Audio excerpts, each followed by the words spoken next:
have? The opposition. Canadians are facing the threat of tariffs by the United States. Now, what's the situation here after 9 years with this Prime Minister? Our economy is weak. Our armed forces, our military is weak. Our borders are weak. The Prime Minister himself is weak. When will we finally have an election so that Canadians can choose themselves a strong leader who will protect the economy and put Canada first?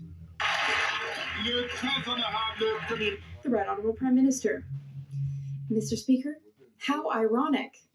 We've given the Conservative Party a chance to put Canadians first, but what do? Well, they vote against initiatives that would help Canadians. They voted against dental care. They vote against the school food program. They voted against more spots in daycare. And they're going to vote against the tax break we're offering Canadians to help them over the next few months. Mr. Speaker, the Conservative Party leader rises every day to block help for Canadians. He's only thinking about his own interests, not what's best for Canadians. The Honourable Leader of the Opposition. This Prime Minister is just too weak. He is too weak to protect our economy against Donald Trump's threats. For 3 weeks now, it's been 3 weeks since the president elected. Look at that hair. Oh, that's pretty slick. Repeating his threats for weeks. And what's the Prime Minister's plan? A Zoom call. A Zoom call with provincial premiers who feel that this Prime Minister is too weak. Quebec will send the Quebec Provincial Police to protect its borders. Alberta says that this Prime Minister is not defending and standing up for our economy. When will we have an election so that we can get ourselves a strong leader who will protect our economy?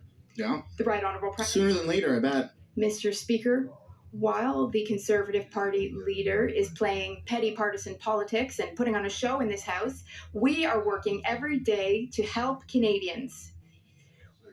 Members of Parliament represent their constituents here in this place. That's what we're doing on this side. But on the other side, everyone is just helping the Conservative leader rather than constituents. We are helping with school food, with daycare. They're not supporting that. They say that everything is broken, but they're the ones trying to break everything for Canadians. We're here to invest in Canadians.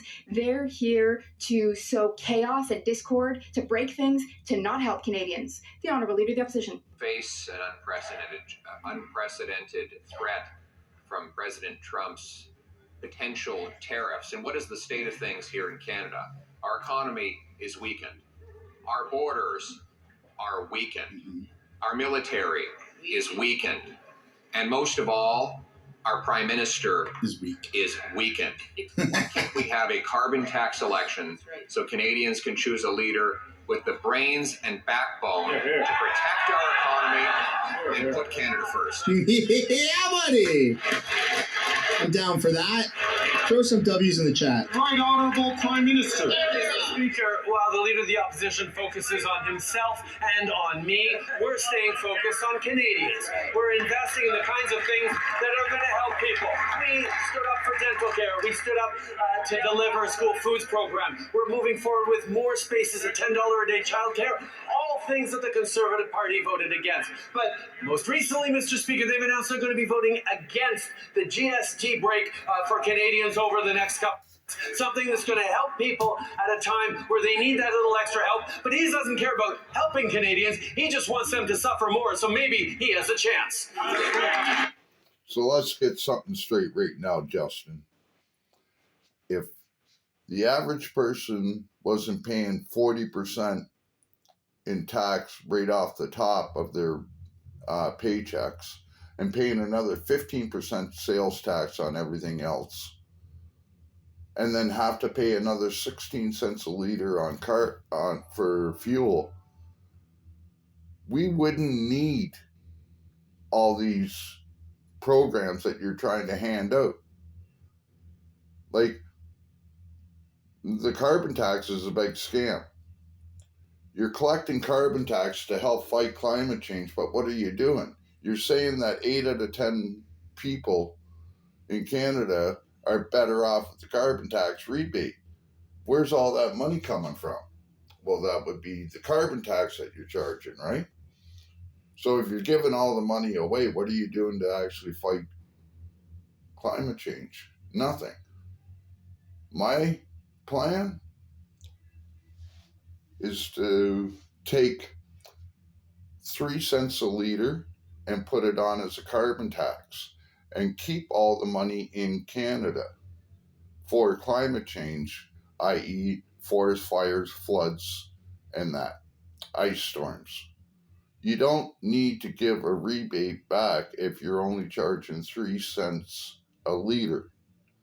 And all that money gets to sit there and collect interest so that in case of a major fire like what happened out in Jasper this year, or all the other ones that you say that you want to be able to change the climate on, use that 3 cents a liter to actually put into management of our country. You don't need to give a rebate back on it if it's only 3 cents a liter. But when you start off at 16 cents a liter and you want to go up to 61 cents a liter, yeah, there's a huge difference. If you go small and the price of fuel is lower, you sell more fuel this way, then you're actually making more money this way. But you don't think that. You just want to just fucking grab right from people right away.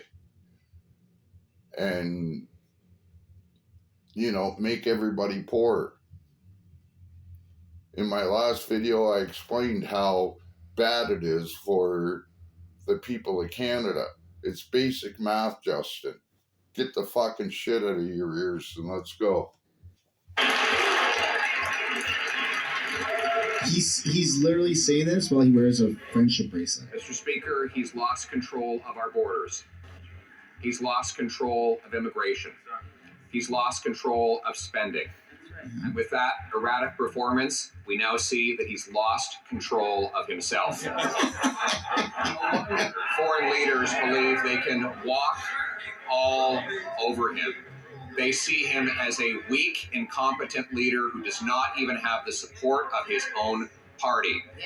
Why won't he put the country first for a change, allow a carbon tax election so Canadians can have a prime minister who will protect this country? There you go. The Right Honourable Prime Minister. You can tell he stood up all night against the mirror trying to practice that line.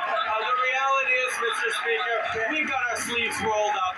We are fighting for Canadians every single day. We will stand up for good Canadian jobs. We will make sure we continue to have great relations with the United States as we build a stronger future on both sides of the border. We're going to continue to deliver the kinds of things that matter for Canadians. Dental care, free insulin, school food programs, all programs that Conservatives voted against, and now they're going to vote against a GST break for Canadians right across the country for the next few months. That's not being there for Canadians, that's being there for himself. And about this GST break, this is a big scam. Because, like I said in my last video also, we don't have tax on kids' clothes. We have tax on potato chips and that you want to cut, make kids fatter, give them all those greasy shit and all those chemicals, stick it into their body so that they have to go to the doctor to be put on pills. Justin, you are so fucking stupid. The Honourable Leader of the Opposition. Just to prove how weak and out of control he's become, he just engaged in a mass hallucination, listing off a bunch of programs that actually don't even exist outside of his own head. But if he's not prepared to stand up for the country, Oh my God. Then why don't we have a real election about taxes? He can run on his tiny 2-month tax trick, and I'll run on my common sense plan to axe the tax and axe the sales tax on new homes. How about a carbon tax election now? Man, Pierre is good today.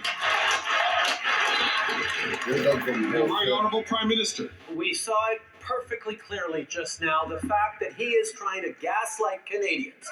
He just... Says the guy wearing a Taylor Swift bracelet again in the House of Commons. You fucking bitch. No, he's not. dental care program, to pick one, doesn't even exist. Well, tell that to the 1 million plus Canadians who've gone to see the dentist, many for the first time in years, because of the Canada Dental Care benefit. This is what he's standing against. He's trying to convince Canadians that everything's broken while he forces his MPs to vote against a GST break that's going to help Canadians over the coming months. That's not leadership. That's pandering to the lowest common denominator. Man, Trudeau is actually nuts. His programs don't work. The Honourable Member for Belleuil-Chambly. Mr. Speaker, the Prime Minister has everyone unanimously against him and his so-called Christmas present. Canadians don't want it, business owners don't want it, retirees don't want it, students don't want it, economists don't want it, even those who are well off and kind-hearted, they don't want it. No one wants the Prime Minister's Christmas gift. When will the Prime Minister understand that one cannot buy votes? The Right Honourable Prime Minister. Mr. Speaker, Canadians are struggling. That's why we are offering a tax break to all We're struggling because of you and your outrageous spending. That's why $220,000, folks, for a weekend of just food. Not even counting as a plane or anything, just fucking food. This prick spends $8 million on a barn, $10.5 million to a convicted fucking terrorist. And he wants to give us a break? The best break he could do is call an election right now. Put his money where his fucking mouth is. I can't say put his balls there because, you know, his ex-wife took those long ago. You can tell. Canadians for Dude, the last time Trudeau stood up, tax break. he just called us the lowest common The denominator. restaurant, at the grocery store. We know that Canadians are struggling these He's a days. fucking moron. We have one of the best financial situations of all G7 countries, and that means that we're able to help Canadians a little bit. How? How does having a AAA credit score rating help Canadians when you're giving billions of dollars to other countries so that they can come here and build factories? How is that helping Canadians? With that $15 billion, I know for a fact with the projects that I've done in the past and what I've drawn up, I could have reduced homelessness with $15 billion, minimum 50%. 50% I could have eliminated homelessness. But he'd rather give it to Volkswagen. The Bloc might not want that, but that's because the Bloc Québécois, Mr. Speaker, all they want is to pick fights and squabbles. They don't want the government to truly help Canadians and Quebecers, but despite them in their opposition, that's exactly what we're going to do. How'd you help Quebecers on Saturday night during the riots in Montreal in your home riding? Oh yeah, you were dancing at a Taylor Swift concert. Reminder to smash the like button and subscribe, guys. Member for Belleuil-Chambly. Mr. Speaker, Canadians who are struggling are those who will not receive a rebate check. You know who is struggling, Mr. Speaker? The Liberals themselves. The Conservatives don't seem to support the proposal. The NDP neither. The Bloc Québécois neither. No one in this House seems to support the rebate check. If the Prime Minister is so sure of himself, why doesn't he make it a matter of confidence and have a confidence? And how is this rebate and that helping the almost 2 million homeless people? They don't go out and buy toys. most of them are single people that are drug addicts and that, but like still, you know, our shelters are full. We got almost 2 million people that are homeless in this country. How is that helping them? They can't get a job because you imported so many fucking foreigners into this country that they took all their jobs. And then, you know, you send $500 billion worth of our business to the States because these companies up and left. We lost $500 billion a year because of you, Trudeau. How are you helping again? How is this rebate helping the most vulnerable? Oh yeah, they don't get the $250 check either because they're not working. They didn't on their last tax return. They weren't working, so they don't qualify. Even though the prices are still up for everybody, only a certain amount of people qualify for this. Remember this, folks. Vote. Look at that. The Conservatives are all standing up with the Bloc. Look at that. And look at the empty chairs on the Liberal side. Mary Ng's not there. Order, please. She's speaking to her Chinese overlords for China interference. Randy's not there. He's muting the microphone.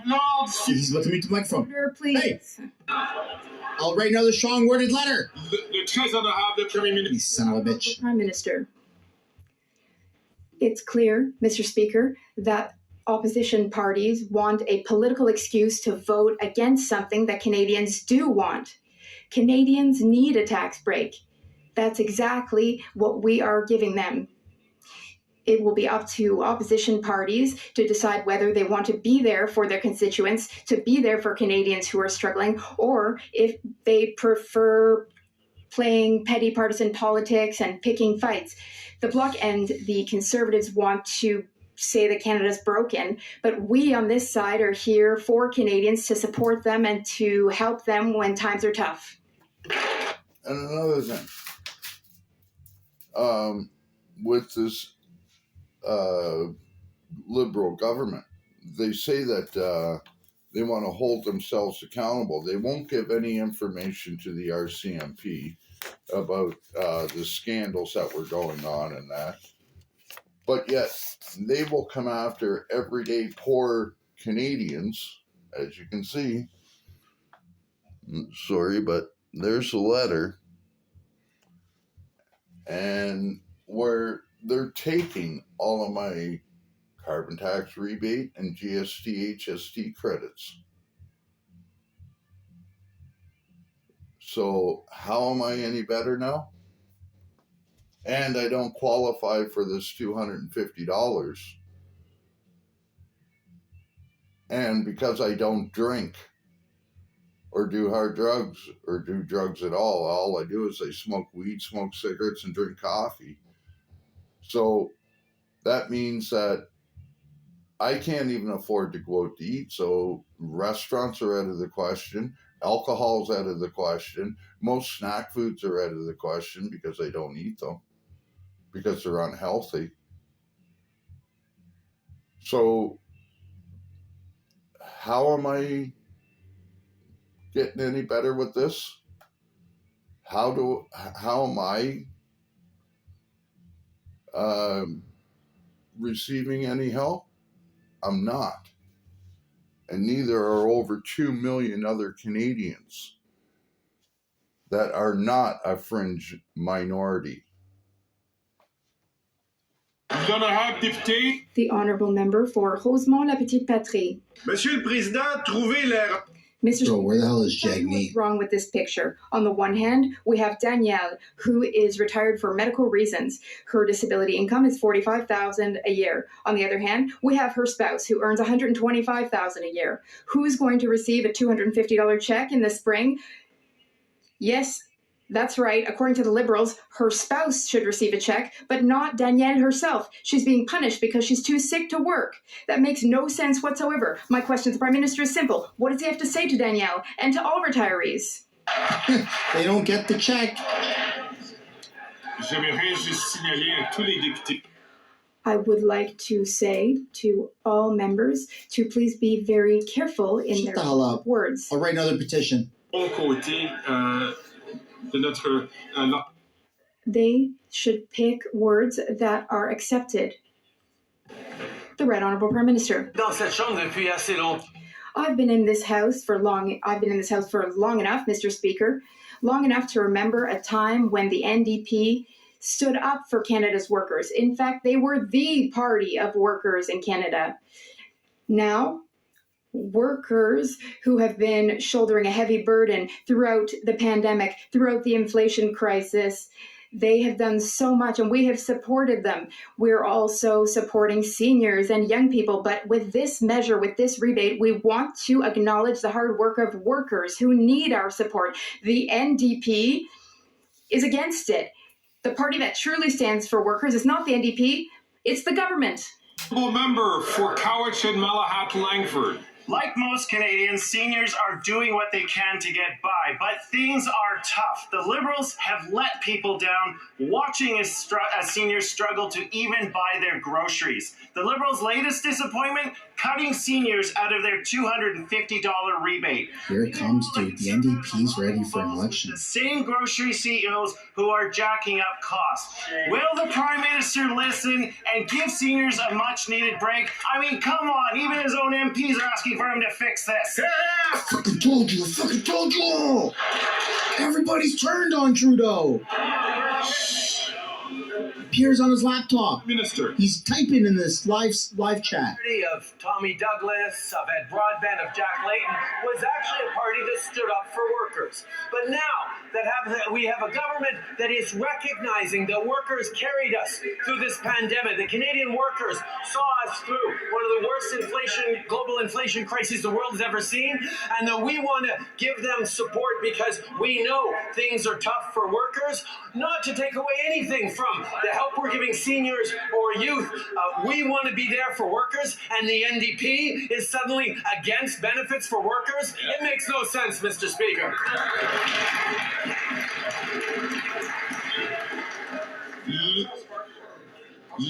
Here we go, Pierre. De l'opposition. The Honourable Leader of the Opposition. No sense, Mr. Speaker. I couldn't agree more. Here we have the NDP claiming to have torn up their deal, the carbon tax coalition, with the Prime Minister. But then they taped it back together when he promised a 2-month tax trick. Then, after taking credit for it, the NDP says they didn't know what was in it. Right. And now they're opposed to it. Mr. Speaker, these two leaders can't even figure out how to give away $6 billion properly. Isn't it time for a carbon tax election so that we can elect a common sense government? Yeah. Look at that, man. The Bloc's ready. Conservatives are ready. All you need is 14 Liberal MPs. Speaker, MPs are supposed to represent their constituents here in Ottawa, but the Conservative Party MPs are choosing to represent their leader back in their constituency. I know Canadians across the country, including in Conservative ridings, are looking forward to saying no taxes on meals in restaurants or on all groceries or on kids' clothes for the next few months. But the leader is making them vote against these measures to help Canadians. If Conservative MPs want to stand up for Canadians, they need to stand up against their leader.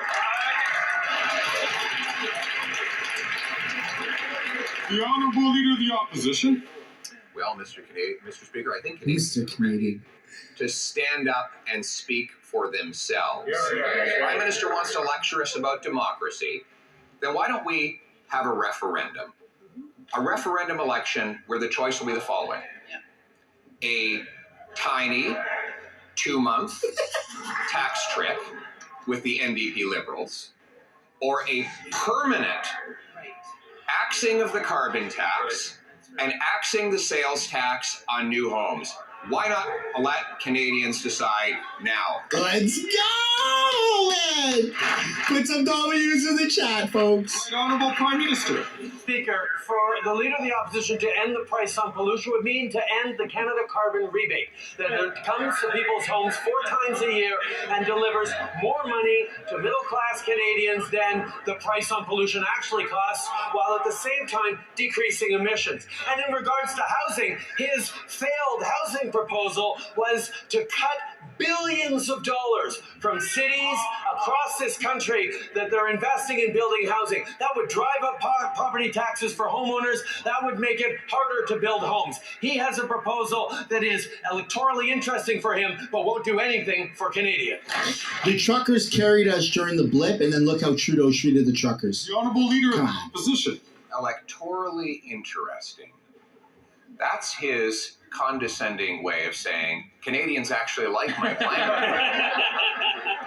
Because Canadians have figured out that after 9 years of this weak prime minister, spending $80 billion on housing, with the result being the doubling of housing costs, that spending billions more won't make any difference.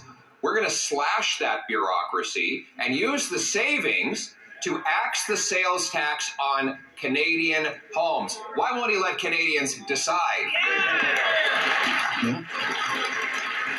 The carbon tax is just a redistribution of wealth to the lowest common denominator. In conservative ridings across the country are speaking up that the investments we're making in the housing accelerator is helping them cut red tape, increase densification, create more homes more quickly. And the plan the Conservative Party has put forward to remove those billions of dollars from municipalities, just as they're tackling the housing crisis, would harm Canadians. But the Leader of the Opposition doesn't care about harming Canadians. What he wants to do is gain power, and he'll do anything he can to do that. While we stay focused on Canadians, he's focused on himself. Talk about harming Canadians. How about the over 47,000 overdose deaths in this country since you decriminalized fucking hard drugs in BC? Hey? Answer those questions. You should be brought up in front of the International Criminal Courts on crimes against humanity. You should be held for fucking treason for this alone. You're supporting drug cartels.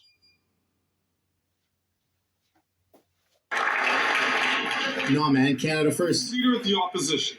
Mr. Speaker, the Prime Minister has run a groundbreaking experiment. He's put billions of dollars in a sack and offered it to politicians, and the finding? They're willing to accept the money. A groundbreaking sociological study. He wants to give more money to local politicians who block home building. We want to use the same money to cut taxes for the people who buy homes and build homes.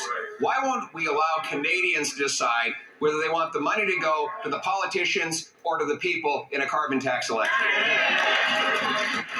Trudeau's housing plan is to slow down immigration. That's it. At least the Conservative leader is true to form in that he would rather pick fights with everyone than actually deliver for Canadians. We know, as we saw during the pandemic, as we've seen through the inflation challenges, working together with the provinces, working together with municipalities to get things built for Canadians is what they want. What does the Leader of the Opposition do? He insults people, but then he also votes against direct money in Canadians' pockets, whether it's with investments in childcare or dental care, whether it's investments in taking the tax off of groceries for the next few months. These are things that he's standing against out of political self-interest. The Honourable Leader of the Opposition. Just shows how out of control he's become. He can't stay on his subject. He brings up housing. So I agree. I just threw away my script and said, let's debate housing. So he now changes the subject back to his 2-month tax trick. Well, here's the trick, everyone. After the tax break runs out in February, they're going to Increase the carbon tax. Yeah. on heat, housing, gas, and groceries, all as a part of a plan to quadruple the carbon tax to 61 cents a liter. So will he get himself under control, show some strength for a change, and call a carbon tax election? The Right Honourable Prime Minister. Speaker, every day I get up in this house, I talk about one thing and one thing only: Canadians, and how the are there to grow a stronger economy for Canadians with direct investments that will support them with free insulin, with dental care, with more spaces in childcare, all things that the leader of the opposition is voting against. Yes, we're investing in the most ambitious housing solution that this country has ever seen. Things that he didn't do when he was Stephen Harper's failed housing minister. We're going to continue to stand up and fight for Canadians while the leader of opposition gets up, pulls off his little performances, and fights against me. Yeah, he's going to fight against you. You're a freaking idiot. He's going to talk about one thing, and then he rambled on about 10 or 15 things, all things he hallucinates that one day he might do if only he were given another 9 years in office, Mr. Speaker. Instead of talking about his real record, which is that he doubled housing costs, he doubled food bank use, he doubled the debt, and now he wants to quadruple the carbon tax to 61 cents a litre. Mr. Speaker, we need a prime minister who's in control of himself. So why doesn't he call a carbon tax election so we can get one? Oh my goodness, man. Pierre is making Trudeau look like an absolute clown. I'll say it again. The Canada carbon rebate puts more money in the pockets of 8 out of 10 Canadians. But the leader opposite wants to talk about one thing. He talked about food banks. Let's talk about the school food program. This is a program that sends federal dollars directly into school boards, directly to support delivering good food programs for kids. No bureaucracy, just investments in school food programs. The Conservative leader voted against it, and worse, he forced his own MPs to vote against it, to stand up against their constituents and side with him instead of in Canadians who need help. Put an L in the chat for Trudeau. That was lame. The Honourable Member for Belleuil-Chambly. Mr. Speaker, imagine what we could do with $6 billion. Everyone in this House has already voted on a measure for more money for retirees aged 65 to 74. Mm-hmm. We could put $3 billion in housing, for instance, which would help families. The problem, though, Mr. Speaker, is that the Prime Minister doesn't seem to realize that most of this House no longer has confidence in him, the Right Honourable Prime Minister. Mr. Speaker, from coast to coast to coast, Canadians are struggling. That's why we are helping them directly with a 2-month tax break to help them get through difficult times. We are also offering direct support to workers, those who have been working for a long time. So it's not difficult before the 2 months, and it's not difficult after the 2 months. That's what he's saying. We've also invested significantly in young people.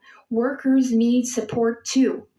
This rebate will deliver direct support to workers, support that they need. But once again, the Bloc Québécois is just looking for a fight. The Honourable Member for Belleuil-Chambly. It's clear that retirees and young people must be pretty confused hearing that they've been helped so significantly. Mr. Speaker, no one wants these Christmas goodies, these presents. The Liberal Party of Canada's members of Parliament and all other members here voted in favor of equality for retirees. I think people are ready to pay a certain level of taxes if their money is going to be handled and spent properly. Is the Prime Minister ready to move a confidence vote on his new measures? The Right Honourable Prime Minister. Mr. Speaker, the Bloc Québécois has Bloc Québécois opposition days during which they can set the agenda in the House. Meanwhile, we will continue to work to support seniors, which is what we've been doing for a long time. We will continue to take good care of seniors. We will continue to invest in them. We also want to invest in workers to acknowledge the hard work that they do, to acknowledge the struggles they've been through with global inflation, with the pandemic. We're here to support them. If the Bloc Québécois wishes to vote against workers, then they can feel free to do so, and then they can explain that to workers in Quebec and elsewhere. We're here to support workers. The Honourable Leader. And this thing about the seniors, we have 2 tiers of seniors in this country. There's 65 to 74 that get 10% less than the people that are 75 and older. But yet you worked all your life for it, but now there's a 2-tier. You know, it doesn't matter if you're 80 or 70. The prices of everything are still the same. But Justin just doesn't get this. You know, it's already been voted on and everything, but the Senate won't pass it here. They got 2 holdouts, both of them that Justin Trudeau picked as senators for this country. And they're holding out on this payment so that all seniors 65 and older get what they need. How many seniors do you know that's 65, 70 that need dental care?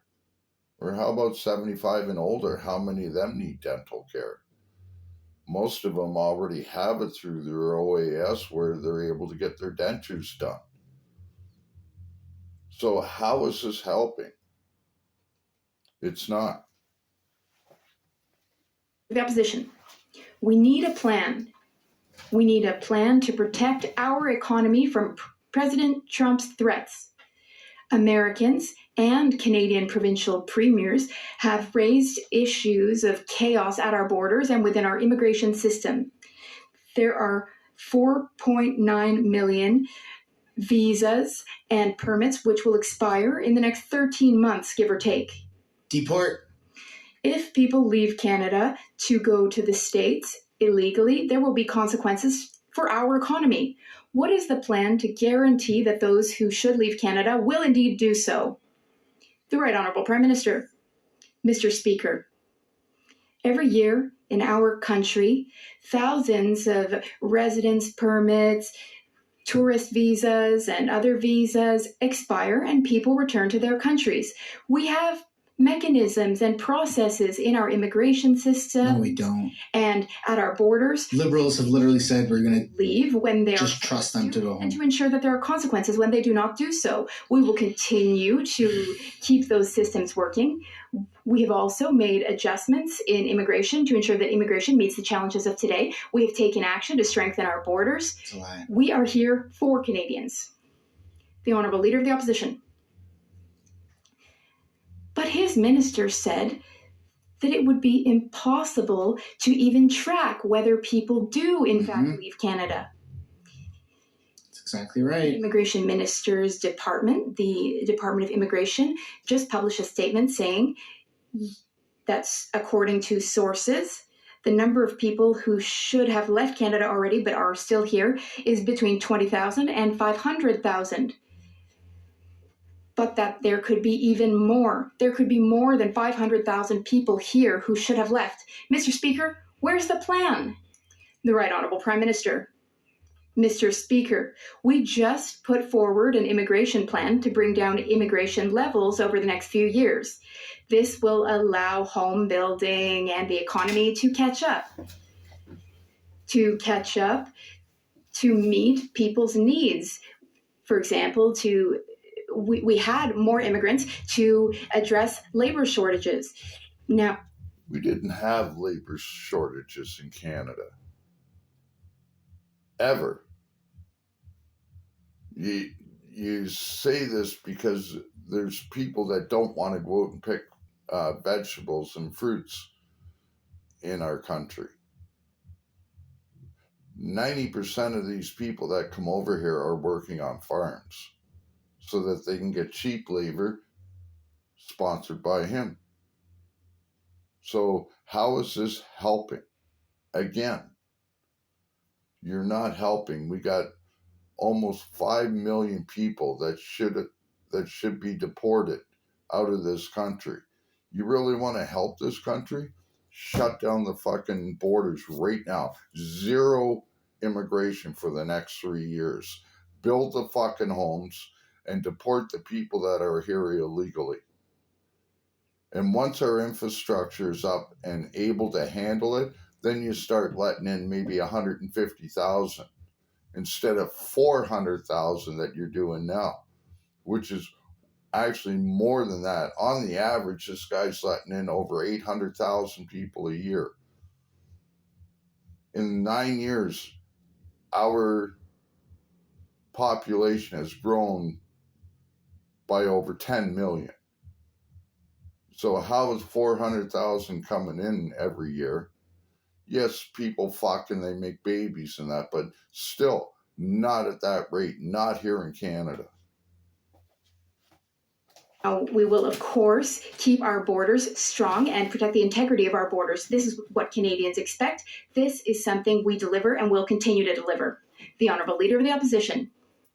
Our borders, if we're going to protect our economy from President Trump's tariff threats, the Americans and the premiers are all concerned the Prime Minister is too weak to do that. And the data from his own immigration department confirm that fact. According to documents produced by his ministry, there are between 20,000 and 500,000 people in Canada that are not supposed to be here.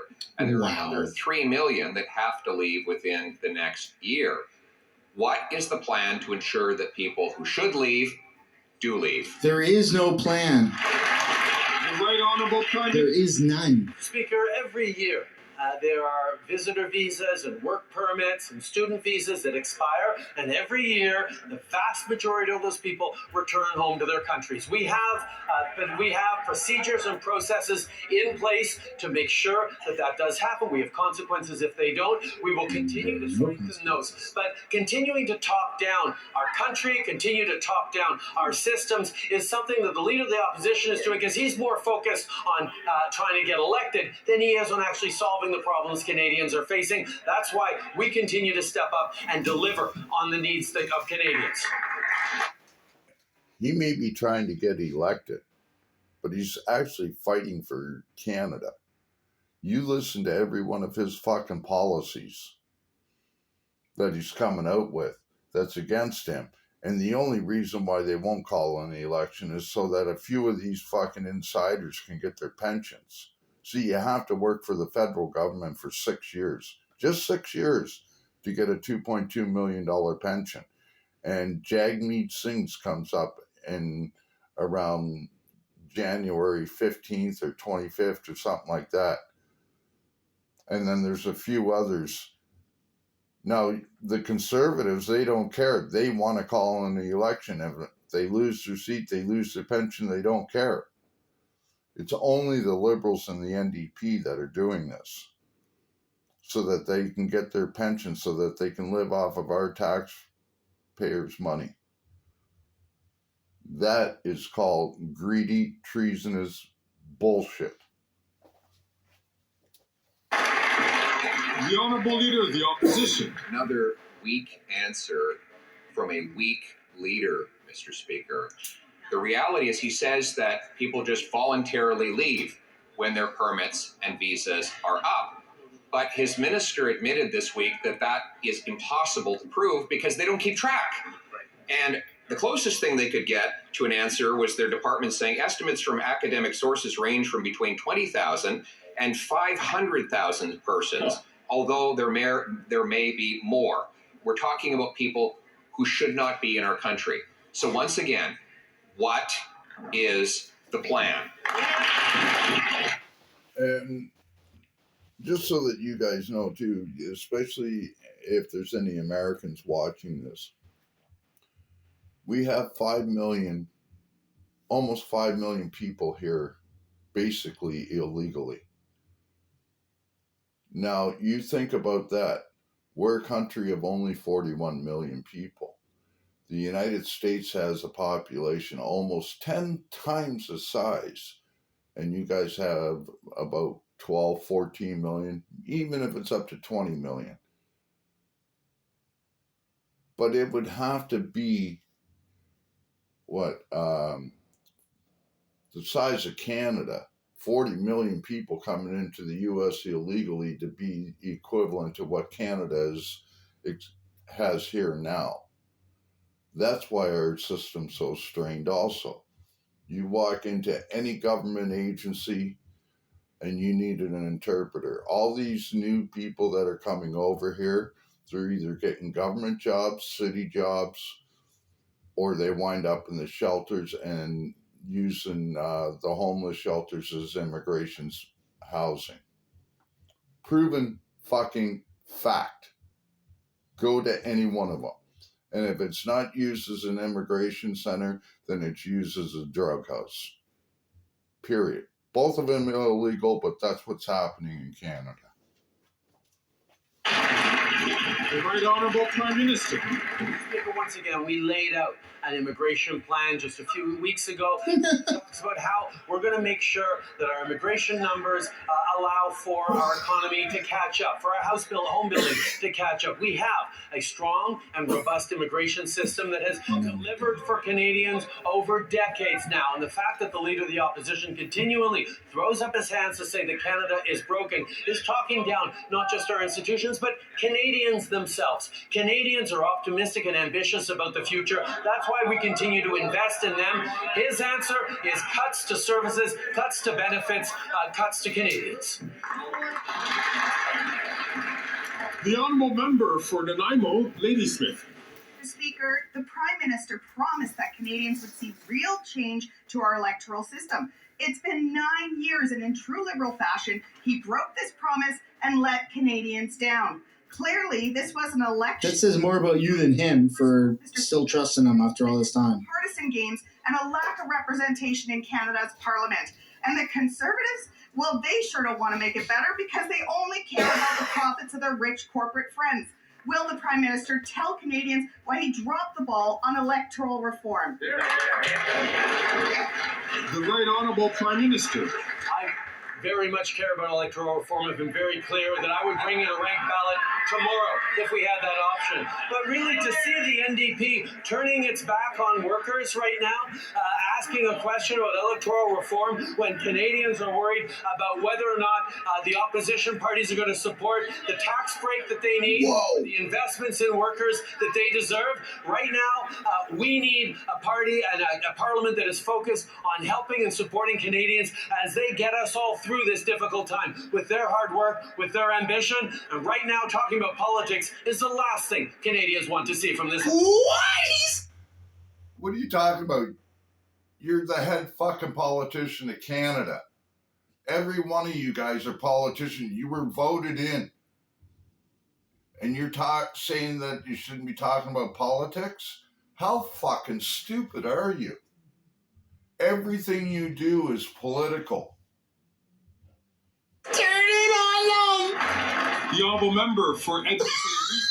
Mr. Speaker, what the Prime Minister isn't saying is the fact that seniors and persons with disabilities are workers. He's fucking turning on the only people that are keeping them in power. Put a roof over their head or to afford food. But a recent report from the Edmonton suggests that the minimum wage just isn't enough to survive. People are having to make tough choices. They cannot afford their groceries, they cannot afford their medication, and they cannot afford their rent. But the Liberals are holding up relief by excluding seniors and persons with disabilities in the $250 rebate. Worse yet, the Conservatives would cut. Will the Liberals stop letting Canadians down during this difficult time? The Right Honourable Prime Minister. Mr. Speaker, as of next year, because of this government, that Canadians with disabilities will be receiving $200 every single month. That is making a real difference in the lives of Canadians living with disabilities, and we know there is more to do, and we will be doing more. In regards to workers, it's astonishing to see the new Democratic Party of Canada turn its back on workers and say that workers don't deserve a little support. Workers don't deserve to be recognized for the efforts that they did to get us through the pandemic, to get us through the global inflation crisis. These are things that we're standing up to see and recognize workers, and the NDP is blocking it. The Honourable Member for Kingston and the Islands. Mr. Speaker, last week our government announced measures that will provide financial supports for Canadians over the holidays. These measures should be supported by all MPs. However, we know the Leader of the Opposition has muzzled his members. According to one Conservative MP, So, this prick wants us to talk about muzzling and stuff like that. He does not even know what he's talking about. That would be like Walmart telling Canadian Tire their business. It just does not happen. The Conservatives don't tell them their business, and the Liberals don't tell them, the Conservatives, their business. That's what caucus meetings are for, and most of the stuff that's talked in there does not come out to the public. And as for them knowing exactly what Pierre will do, the only thing that they know that he'll do is cut the taxes. You know, what's wrong with that? They're saying that he's going to stop all these programs and that. Well, when you cut the taxes, people don't need those programs, so why have them? And most of them are so overinflated that all these government people are making money off it that it works out to be maybe 10 cents on the dollar that's actually going to like the food programs and that. So, and this guy decides that he's going to call Cked Canada, a YouTuber here, a Russian influencer. Got proven wrong, had to apologize in public, and donate $1,000 to a food bank. Now, we all know who paid that $1,000. Taxpayers did. It didn't come out of his pocket, and he wants to talk about this shit? Fuck you, Garrettson. We learned that quote, everybody is being watched. What we say, what we do, who we talk to, end quote. The leader of the Conservative Party has gone so far as to stop his MPs from asking the government for supports. Can the Prime Minister explain why the leader of the opposition should unmuzzle his MPs and allow them to support Canadians instead of forcing them to repeat his embarrassingly bad slogans? I don't know what's leaving first, man. This guy's job or his hairline? Question is not regarding the administration of government. Yeah, you dumbass. The House Speaker rarely puts Liberals in line, See that the Prime and he's extremely disappointed with the Liberals right now. Wow. was not regarding the administration of government. That's a rare W. Rare W for the House Speaker. Stop, please. Order, please. The Honourable Leader of the Opposition. Well, Mr. Speaker, it looks like the member for Kingston is not getting into cabinet after all. Did you see Michelle Ferrari in the back? Happiness wherever they go, leaders bring happiness wherever they go. Mr. Speaker, this is a 2-month tax trick that will print cash, add to inflation, and make Canadians worse off. And if the Prime Minister disagrees, why won't he stop being so weak? Why won't he have the courage to call a carbon tax election and allow Canadians to vote to axe the tax? The Right Honourable Prime Minister. Yeah, that's funny. Canadians elect members of Parliament to be their voice in Ottawa, not Ottawa's voice or their leader's voice in their communities. But the Conservative leader shamefully puts his own interests ahead of Canadians. We announced a tax break for all Canadians, a $250 rebate to put more money in the pockets of working Canadians, and Conservative MPs know their constituents want this, need this, and support this, but the Conservative leader is muzzling them and forcing them to vote against direct support for Canadians. Shame on him. Oh my goodness. Let's go, Pierre. Clap back. The Honourable Leader of the Opposition. The Prime Minister's radical liberalization of hard drugs has been lethal for Canadians, 47,000 of whom have died of overdoses since this Prime Minister took office, more than died in the Second World War fighting for Canada. Overdose deaths are up 200%, and now our American friends say they may hit us with tariffs because of the Prime Minister's liberal policies on fentanyl. How many lives and jobs is this Prime Minister willing to sacrifice for his radical liberal agenda? The Right Honourable Prime Minister. Speaker, we are using all the tools at our disposal to save lives and keep communities safe. Disposable? Meanwhile, Conservatives are choosing to use struggling people as political props to spread fear and misinformation. From the very beginning, we have been there to work on an evidence-based, compassionate public policy, public health approach. We have been there and we will always be there to work with provinces and territories to meet this time of crisis. While the Conservative leader plays politics, we're going to be there to support Canadians grounded in science and evidence. If you make the drugs illegal, which they are since the drug era, all hard drugs have been illegal. In anywhere else in Canada other than BC, it's still illegal. But in BC, you can carry up to 2.5 grams of fentanyl. And all the cop can do is give you a cooker or fucking needles or a pipe or however you fucking do it. They'll give them to you. There's shooting galleries all over the place. There's people dying all over the streets. I literally tripped over one when I was in Vancouver 2 years ago. Like, over 47,000 people dead because of something he's making money. That must be where he made the $90 million is on drugs. Because there's so much fentanyl and everything coming into this country because of him, because they allow it out west. And because it's allowed out west, it spreads across Canada and the police won't do anything about it. Their hands are kind of tied. What are they going to do? Write them up and fucking, kick them, make them, sweat it out or something for 6 hours and then give them a promise to appear and kick them back out on the street with a court date in a few months? Catch and release. All because of drugs.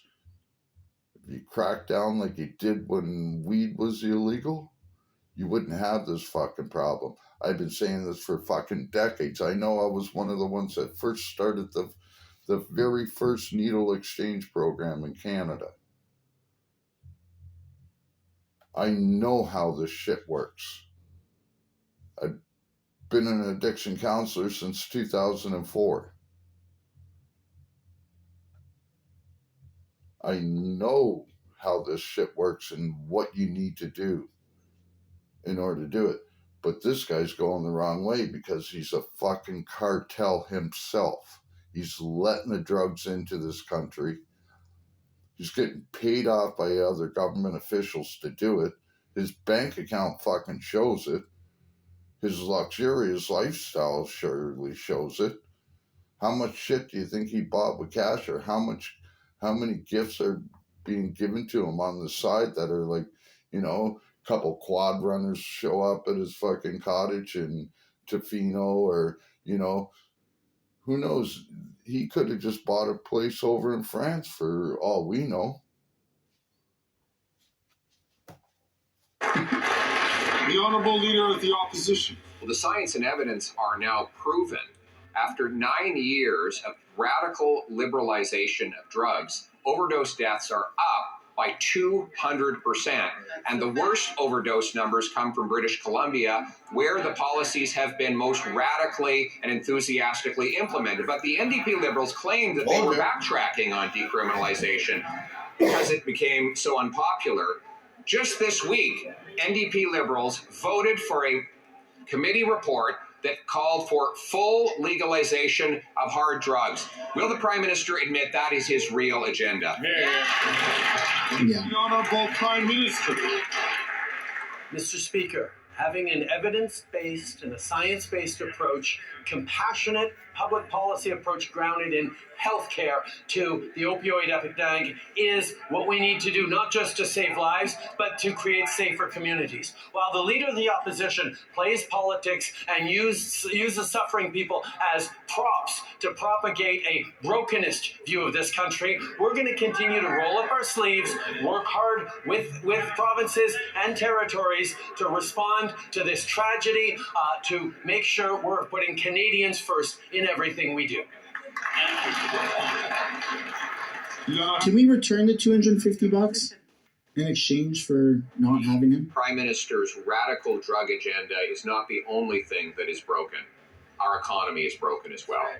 We now have 2 million people forced to go to food banks every single month, a 38% increase in chronic homelessness, 1,400 homeless encampments. And just today, Equifax reported that consumer debt is $2.5 trillion. We have the worst household debt of all G7 countries. When will he call a carbon tax election so that we can fix everything he broke? The Right Honourable Prime Minister. Mr. Speaker, the answers the Conservative leader is putting forward to the challenges of Canadians facing homelessness or the challenges of food banks is to cut the programs that are actually investing in direct supports for people. Whether it's money we're investing in municipalities and provinces to reduce encampments and to build more homes quicker, he wants to cut that. Whether it's the money we're moving forward directly to schools across the country so they can deliver more schools, more food, and take pressure off of grocery bills, he's voted against that, Mr. Speaker. His only agenda is cuts and austerity while we help Canadians. The Honourable Member for Lac-Saint-Jean. We told them. The Journal de Montréal reveals a surge in asylum requests at the border. The Lacal border crossing received more than 80 applications between Saturday and Sunday, about 7 times the recent average. A vice president of the Customs Union has said that in terms of employees, they're not ready to take on many people. And it confirms 2 things. 1, we were right to predict a rise in migration caused by Donald Trump. 2, we were right to predict that the federal government isn't ready, as usual. When will this Prime Minister take action at the borders? And there you go. This is not Donald Trump's fault. Okay? Donald Trump did not allow 16 million illegal to come into the U.S. If you remember, over the last 4 years, it was Biden and Harris. Just because Donald Trump wants to get rid of them, they're trying to flee. It's not Donald Trump's fault. It's the Democrats' fault. They should be blaming Biden and Harris for this.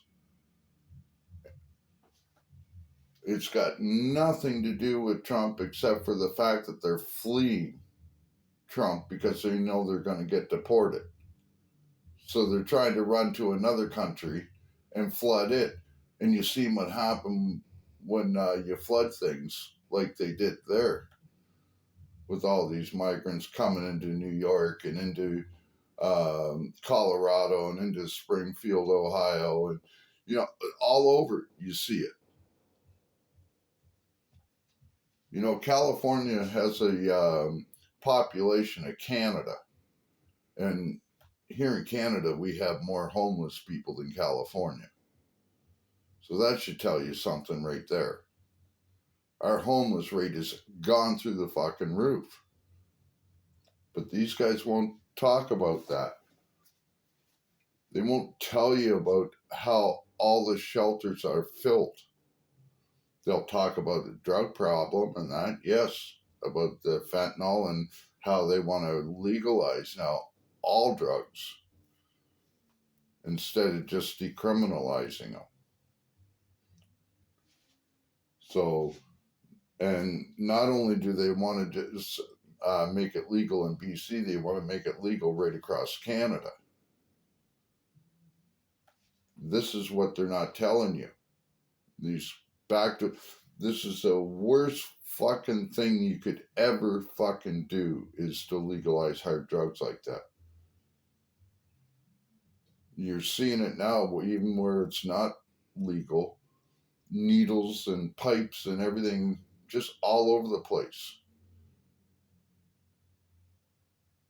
Fuck, I used to go out every day and just walk around a 1-block area up around George Street. High in George Street, right at Harvest House, and pick up 15, 20 needles 3-4 times a day. I would do this. And that's just in April of this year. Like, I go outside of my fucking house here. There's needles and that all over the place. And, you know, there's a daycare fucking 2 blocks away from here. But they want to do shit like this. He's not going to, man. He's not the guy for the job. Mr. Speaker, This is why we need an election. This is just anything we're hearing from the bloc. We renegotiated the Safe Third Country Agreement, with which makes sure people who come to border crossings must do their asylum request at the first safe country where they find themselves. This means in the U.S., Mr. Speaker. And yes, we did solve this issue with the U.S. By renegotiating this agreement, and the bloc is ignoring this. They're just looking for squabbles rather than reflecting real facts. We're always going to take care of our borders rigorously. You've had 9 years. Member for Saint Jean. It's mind-boggling. Everyone warned them. We knew the Liberals were no good with the border, so the bloc warned them, even before the U.S. election, that if Donald Trump won, there would be a surge in migration to the border. Quebec warned them, immigration lawyers warned them, organization warned them. We warned them as well, Mr. Speaker. And then, just as asylum requests start to climb, the union tells us that it's short-staffed at the border. And once again, the Prime Minister has no plan. Is he doing it on purpose, Mr. Speaker? The Right Honourable Prime Minister. Mr. Speaker, my honourable colleague is so proud of his written question that he didn't even hear my answer to his first question.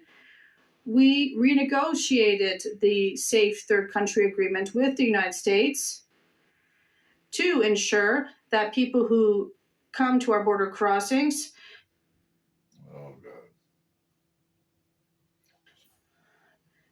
should have presented themselves to the U.S. to seek asylum rather than coming to Canada.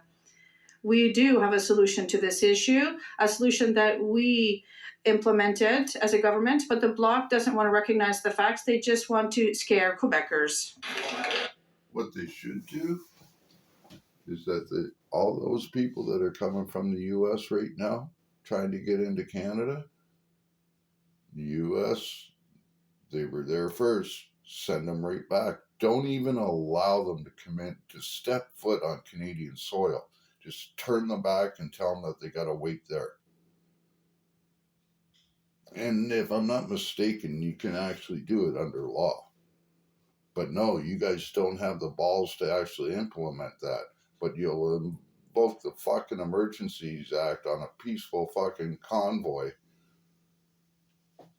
Bouncy castles and hot tubs in February, you know, because you didn't have the balls to come out and fucking speak to Canadians and call them a fringe minority and misogynistic and everything. You're a fucking hypocrite. The Honourable Leader of the Opposition. We have a Prime Minister who is weak and a weak economic position. Facing the threats from Donald Trump, Mr. Speaker, now we're learning that the PM doesn't even know the extent of the deficit. Spending's out of control, and it goes up day by day when the PM is trying to buy the support of the bloc and the NDP to keep himself in power. So I ask him the question again very slowly. How much is the deficit of the government of Canada? The Right Honourable Prime Minister. Mr. Speaker, no, if we will present our economic statement. can trust these guys to give the right numbers. And the opposition leader can react to that. But I know full well that he will already vote against it, like he voted against all the initiatives that we established to help Canadians. Like, for example, our tax break that is coming up in the coming months for Canadians. He doesn't think that Canadians need this. We have the best fiscal situation of all our G7 partners, and he refuses to help Canadians. Why? Because he'd rather people be in a difficult situation to vote for him, but we are going to be here to help Canadians. The Honourable Leader of the Opposition. he is a weak prime minister that has lost control. He lost the control of the borders, lost control on migration, lost control of public spending. So he says that he can't say how big the deficit is, even though he already had a budget for this year. That's strange. That's the first time I've heard that from a prime minister. So we'll ask an easier question. What was the deficit of the government of Canada last year? The Right Honourable Prime Minister. Mr. Speaker, while the Conservative leader continues to block and vote against initiatives that will help Canadians, he is trying to find ways to attack me. But we will be tackling and helping support for Canadians. We will creating a tax break in coming months that the Conservatives will vote against. We're going to deliver assistance for workers that the Conservatives will vote against, like they voted against dental care, like they voted against school food programs, like they voted against more daycare spots. They don't want Canadians to do better because he wants to convince everyone that everything's broken. Everything is broken. The leader of the opposition. Prime Minister who's lost control of everything. He's lost control of the borders, lost control of immigration, and lost control of spending. Recently it came to light that the deficit is much bigger than his finance minister reported in the recent budget. Now, the Prime Minister claims that he can't tell us what the deficit is for this year. Okay, so we'll make it easier for him. What was the deficit last year? The Right Honourable Prime Minister. Mr. Speaker, we see the lengths to which the Conservative leader will go to not talk about the fact that we are proposing a tax break for Canadians over the for 60 days. Vote against that. How do you think that's a good He's going to idea? vote against direct help for families at the grocery store, with children's clothes, with supports for Canadians in everyday expenses. Why? Because he'd rather continue to see Canadians suffer, because maybe that'll help him get elected, rather than actually solve the challenges that Canadians are facing. Where we're stepping up to deliver on dental care, on school foods, on initiatives that directly help workers. That's what we'll continue to do. The Honourable Member for Sudbury. Mr. Speaker, like everywhere else, affordability is an important issue in my riding. Sudbury workers were pleased to learn that they will receive a $250 check to support them. Can the Prime Minister tell Canadians what other measures have been announced to support them as the holidays approach? The Right Honourable Prime Minister.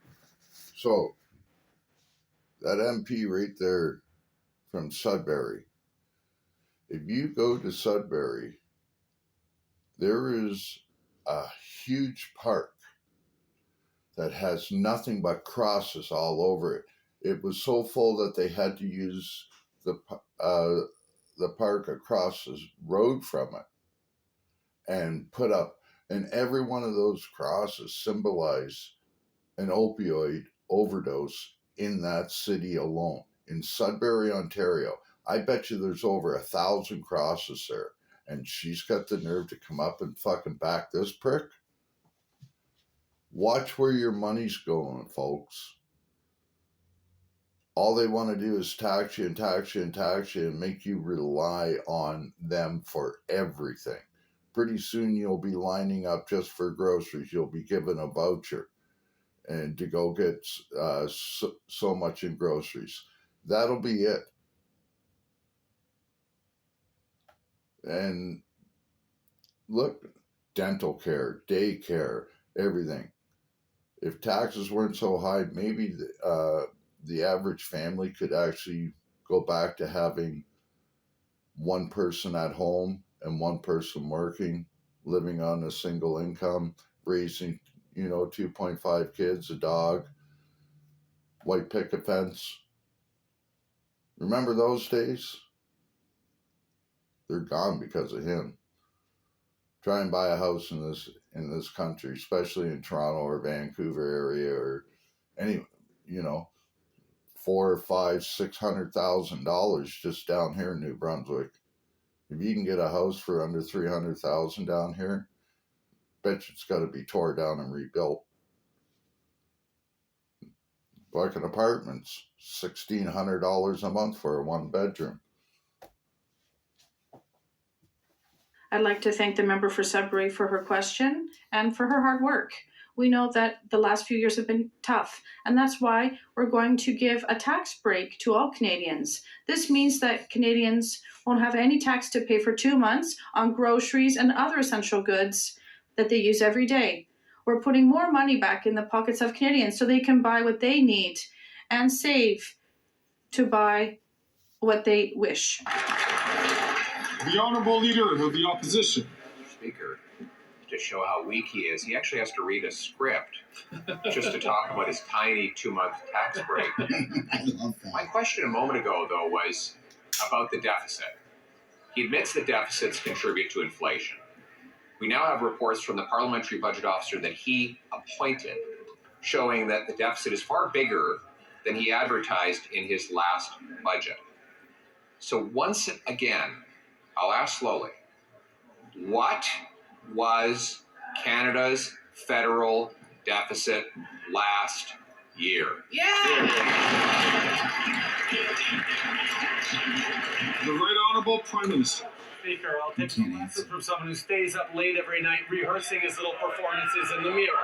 The fact, Mr. Speaker, is we're continuing to step up for Canadians because Maybe you should rehearse, buddy. in the You don't sound prepared. the best debt to GDP ratio and are projected to have the strongest growth in the G7 ahead of the United States next year. These are things that we've done because we've been investing not just in Canadians and support for them, but also in drawing in global investment. Third largest foreign direct investment in the world last year, Mr. Speaker. People investing in Canada because they believe in Canadians. Why doesn't the Leader of the Opposition believe in Canadians? He has. The only reason why they invested is because you gave them money to invest. So there was no real investment. He makes no sense. They're paying companies to come here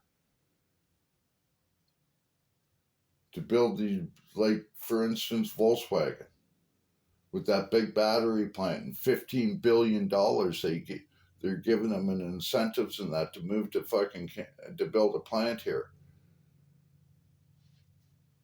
How is that bringing money into Canada when we're actually spending money to try and get it back?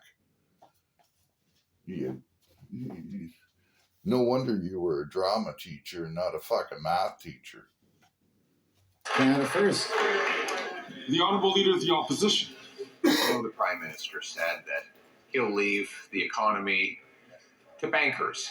Well, bankers are sure rolling in cash, collecting interest on the national debt that he has already doubled, while Canadians line up at food banks. The question, though, was about the size of the deficit. You cannot run a $500 billion G7 government if you don't know anything about the finances of that government. So can the Prime Minister tell us, does he actually know the size of the deficit? To be honest, I don't think he does. Right Honourable Prime Minister. Mr. Speaker, what we are focused on is delivering for Canadians, is being there to recognize that Canadians need support now as we build a stronger future for them. That's why we're drawing in global investment to a higher rate than just about any other country per capita in the G20. We are delivering things that make a real difference in Canadians' lives, like dental care, like a school food program, like more spaces in childcare at $10 a day, like a tax break for the next 2 months, like direct support for workers. All things, Mr. Speaker, that the Conservatives are voting against because they care more about themselves than they do about Canadians.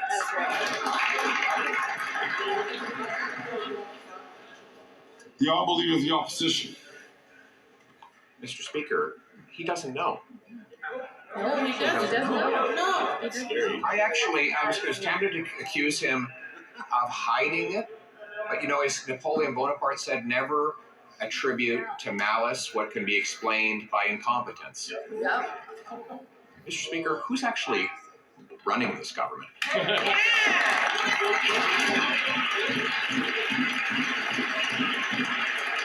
Certainly not Trudeau. Maybe the left. While the leader of the opposition continues to focus on me, I'm going to stay focused on delivering for Canadians, delivering a tax break for the next few months that will help Canadians with the cost of everything, deliver on supports for workers, deliver on supports for seniors, deliver on supports for youth. These are all things that the best thing you can deliver is your fucking resignation. Conservative Party votes against. Not because Conservative MPs don't care about these things, but because they've been throttled and muzzled by their leader so that they can't actually be their community's voice in Ottawa. They're there to be their leader's voice in their communities. Shame on them, Mr. Speaker. Like, he keeps trying to go with that narrative, but it's just not sticking. It's ridiculous. Order! The honourable member from for Vaughan Woodbridge. Mr. Speaker, people... Order, please. The honourable member for Vaughan Woodbridge. Mr. Speaker, people in my riding are counting us to deliver essential supports like the Canadian Dental Care Plan.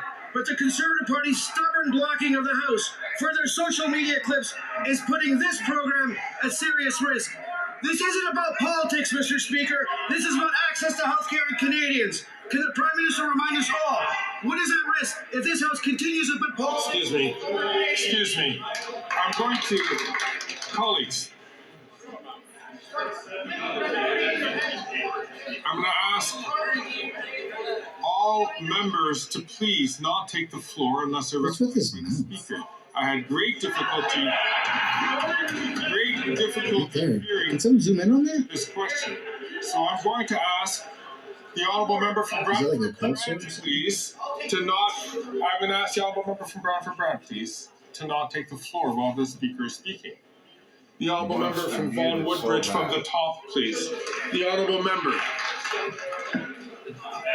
Mr. Speaker, people in my riding of Vaughan Woodbridge are counting on us to deliver essential supports like the Canadian Dental Care Plan. But the Conservative Party's stubborn blocking of the House for their social media clips is putting this program at serious risk. This isn't about politics, Mr. Speaker. This is... You want to talk about social media clips and why they're out there? Because you guys actually make them. All they do is aim the camera. Just like an auditor in the States and here in Canada, people with cameras going into government offices and that. You guys are the ones that are making fools of yourself and making these clips. They're just recording it and putting it on social media and showing you how much of a fucking dickhead you really are. About Canadians. This is about access to health care. Can the Prime Minister remind us all, what is at risk if this House continues with politics over Canadians? Thank you, Mr. Speaker. The Right Honourable Prime Minister. Mr. Speaker, I thank the member for Vaughan Woodbridge for his hard work on the file and his question. Canadians are not surprised to see Conservative leaders blocking key programs that they were to support them. But I think we're all kind of surprised to see the NDP standing by. The NDP is actually helping Conservatives block dental care, health care for refugees, clean drinking water for Indigenous communities. The NDP... You've had 9 years, you sack of shit! Conservative Party games for clean drinking water. End this obstruction of Parliament so we can all deliver for Canadians. Order. Order. The honourable member from Winnipeg Centre. Mr. Speaker, the Liberals' housing failure hurts people experiencing gender-based violence. Women's Shelters Canada found that... Yeah, Pierre keeps beating up a woman. Justine Trudeau to meet increased on the demand. public stage. This is forcing women into precarious housing or to return to abusive situations. The Liberals are compromising safety because of their failed housing plans, and the Conservatives care so little they heckle during this critical life and death question. Will the Prime Minister commit to increase investments in affordable, rent secure-to-income housing today. She's so passionate about what she's talking about, she had to look at her script mid-sentence. Yes, Mr. Speaker, no one should have to return to a violent or at-risk situation because they can't find housing, because they can't get into a shelter. That's why we continue to step up to work with provinces and municipalities to ensure that there are options for people fleeing domestic violence. It is a deadly serious question, Mr. Speaker. We will always be there to work with provinces, territories, and municipalities to support women and anyone fleeing domestic violence. The honourable member for Spadina, Fort York. Mr. Speaker, in 2024, 358 people on the terror watch list were stopped from crossing into the United States from Canada.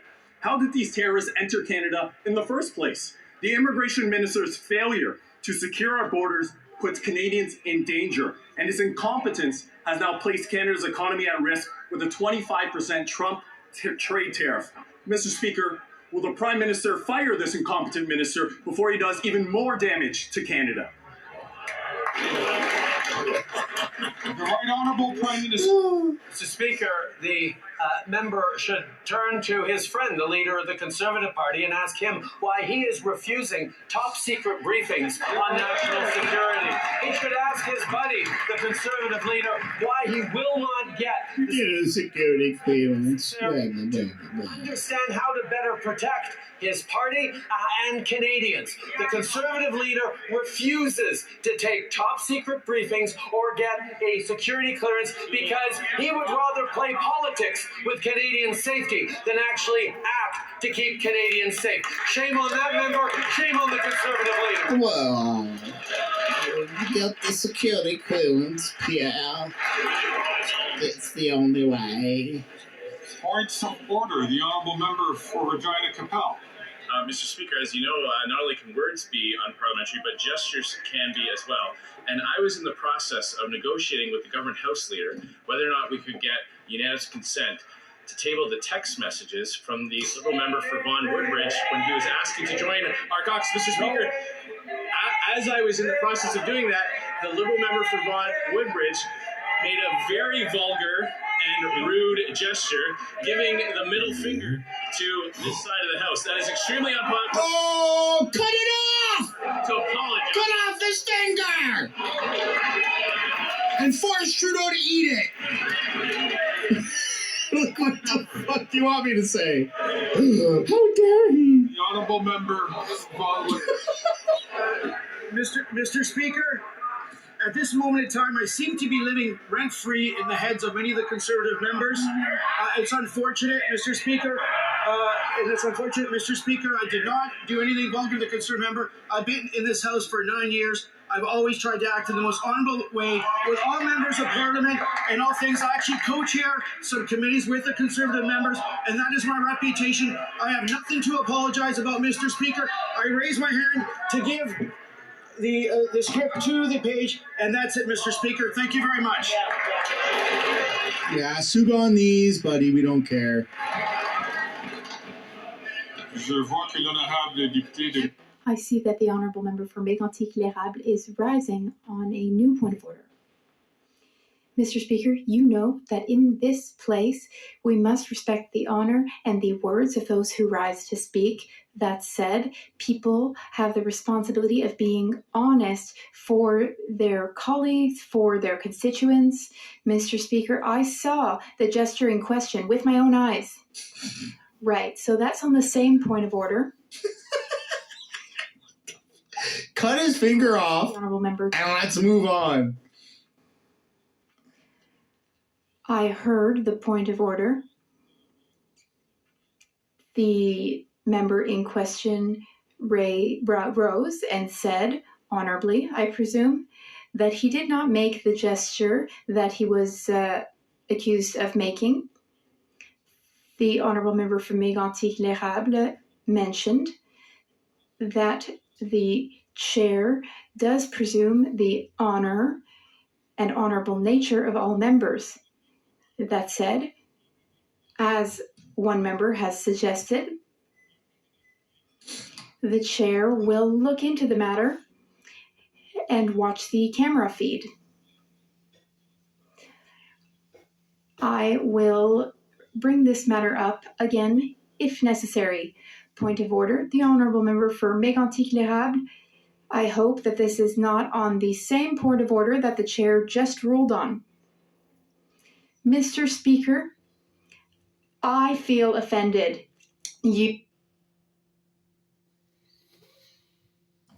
we go.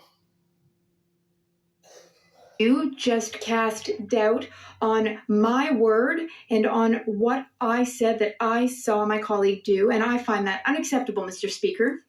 The reason why he went like that is because the Speaker is a Liberal, and it was a Liberal that gave the Conservatives the finger. But yet, if it was the other way around, and it has been, about words and stuff like that, where members of the Conservative Party would get kicked out, but they can go around and violate it and that, and he'll just think about it and just pass it on and say that he'll review the cameras. And there's cameras, one there, and there's a main one that's up at the other side. Most of it isn't caught because it's zoomed in on who's ever speaking at the time.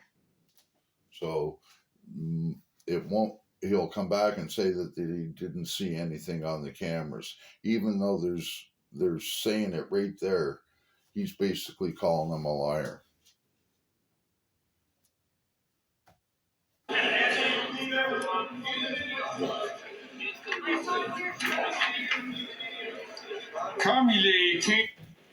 It being 3:27, the House will now proceed to the taking of the deferred recorded division on the sub-amendment of Mr. Garretson to the motion to concur in the 12th report of the Standing Committee on Human Resources, Skills and Social Development and the Status of Persons with Disabilities. Call in the members. That's it, eh? Okay, folks, so that's question period for today. Jasper does go on, and it's still live now, but this is going to take at least an hour or two to upload. So until then, go over, check out House of Canada and his other channel, Mr. Sunshine Baby. Tell him that Ashcan sent you, and smile. Have a great day. Don't let Justin Trudeau give you a heart attack or anything. I think that we need to start a petition and get as many signatures as possible to ask for an election now. So until the next time, folks, stay safe, have fun, and always record your government.